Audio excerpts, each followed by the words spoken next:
Hey, what's up everybody? Ironite465 here with another video review. Today I'm here to review one of my favorite graphic novels of all time, The Dark Knight Returns by Frank Miller. Now, I read this book when I was I guess, starting to get back into comics, because for a while, for me at least, I was in a slump where I didn't really read much. This was mainly during the beginning of freshman year, and I would be like, ugh. Never had to do any assignment with reading, and then I realized, hey, I'm starting to get back into Batman. I've got this whole entire library of stuff I could read, which I don't have to put any effort into.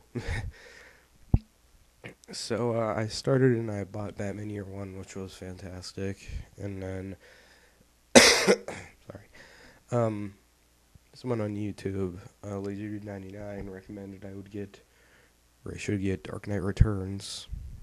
You know, I got it and everything. And it was just fantastic.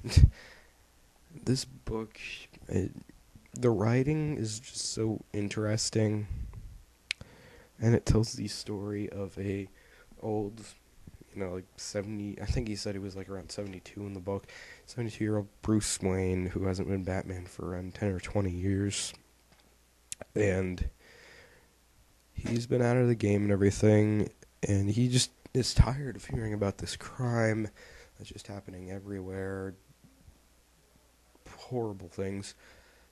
This gang of teens called the Mutants are just rampaging everywhere.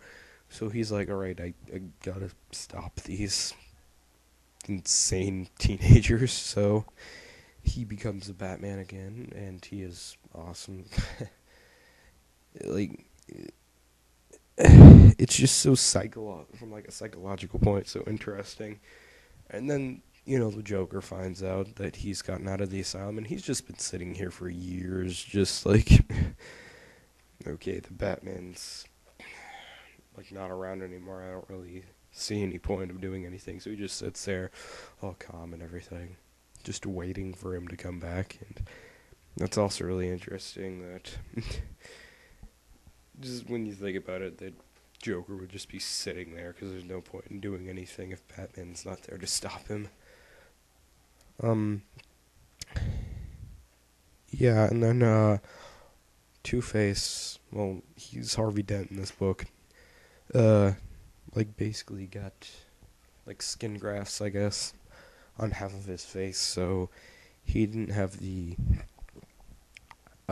scarring problem anymore, and he went through, therapy to where the split personality syndrome was gone, and he would just, be normal. And he's telling the public, oh yeah, I'm perfectly cured, but there's, deep down inside, Two-Face is still there and everything.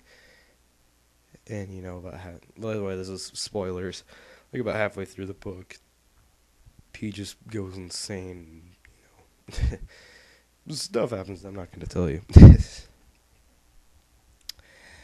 It's just a really interesting, well-written book, especially with the way the mutants talk. They talk this, distorted English. It's interesting, but also extremely hard to read. Reading this book out loud is really weird. It's just an interesting experience, especially with the way they integrated Superman in this. He works for the American government, so instead of, him being the one, oh, he saved the day, he stopped the missiles from, hitting the Earth or whatever, or the meteors, not missiles, he stopped the meteors from hitting the Earth. Oh, he's a hero, he wanted to be out of the shadows, so he works for the government to do this stuff, and it's just explained, oh, the government saves the planet from this. It's classified sort of thing. And then him and Superman, it's basically Superman versus the government in the end, and this is the ending, but Bruce Wayne basically dies. He takes this pill to make himself have a heart attack, and you see it just for the first time without knowing that it was a little pill or whatever thing made him have a heart attack. That Robin, by the way, she's a chick in this. I forgot to mention it, but if you're listening to this, you should know that Robin's a chick. This is years out, whatever. I shouldn't have to explain this. You discover Robin gave him this pill, but at the time you're just really he had a heart attack in the middle of the battle. He's really that old. It's kind of sad, but you find out he was a pill and everything. Digs him up, and then they go back underground. With the few mutants that were like, okay, this guy is awesome, and they join him, and they're called is this gang that is with Batman called the Sons of Batman.